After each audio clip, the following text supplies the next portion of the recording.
tell us and our listeners who this guy, Mark Burnett, is and why he comes front and center as a villain?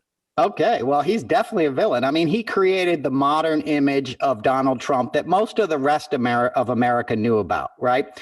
Like in New York, we knew he was a con man. We knew he'd been bankrupt. He was kind of a joke.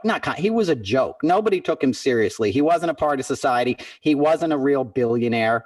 To answer your earlier question, Nestor, that's why he had his kids on the show, because he wanted the paycheck for them. If you're a real billionaire, your kids are off riding horses, and sailing on catamarans. They're not working on a game. I've met a few of those, right? Yeah, I mean, exactly. I've been involved around the NFL. There's some who are in, and there's some strumming a guitar somewhere else. Exactly. Right. Your dad's a billionaire. You're not showing up, like on The Apprentice to make a buck, but he needed the cash because he'd already blown his inheritance from his father. And that was after 6 bankruptcies, right? So he needed an image rehab. Mark Burnett is a huge reality television producer. Your viewers may know Survivor, Shark Tank, The Voice. These are all huge properties. They're all Mark Burnett properties, right?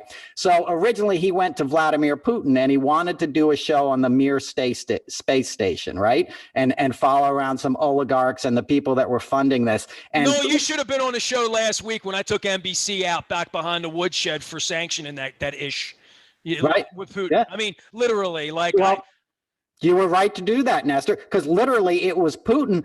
I mean, Putin told Mark Burnett, no, what you want to do is a show on this guy, Donald Trump. And that's how The Apprentice came to New York, and he did it on Donald Trump. The idea came from the Russians originally. Like, how insane is that? And then, of course, Trump's whole, presidency benefited the Russians, right? He pulls us out of all the treaties. He sided with Putin over American intelligence 2 years ago in Helsinki.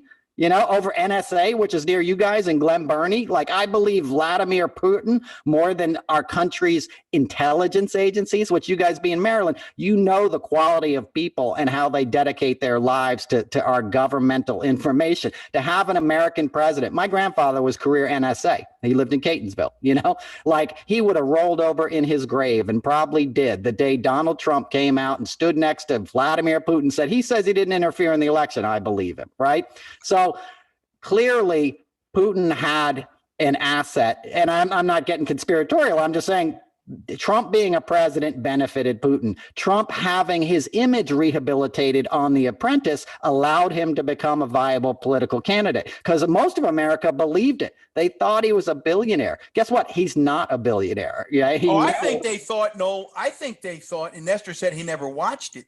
Certainly back to the original Apprentice. I think Americans thought that was the actual boardroom in Trump Tower. They didn't think that was on stage on the Saturday Night Live stage. Right. They thought that was the boardroom in Trump Towers, which now you've been there. I've been told the other dirty little secret, which is fascinating, is that the boardroom looked like he wished Trump Towers would look, but that it's truly was pretty run down and dated and not at all representative of what the image he and Burnett were presenting. Is that accurate? You've done your research, Don. It's 100% accurate. Here's what happened, because my buddy was the audio guy on the original Apprentice. And when they went to film the first show, essentially, they went into Trump Tower and the furniture was so ratty that they had to rent out furniture to make the guy look rich. Because most people don't realize it was a licensing company. Trump organization was like 12 people and 3 of them were his kids. He didn't really build buildings. He rented out his name to other companies that would build the buildings and he would launder money through them. The other thing with Trump is he laundered a bunch of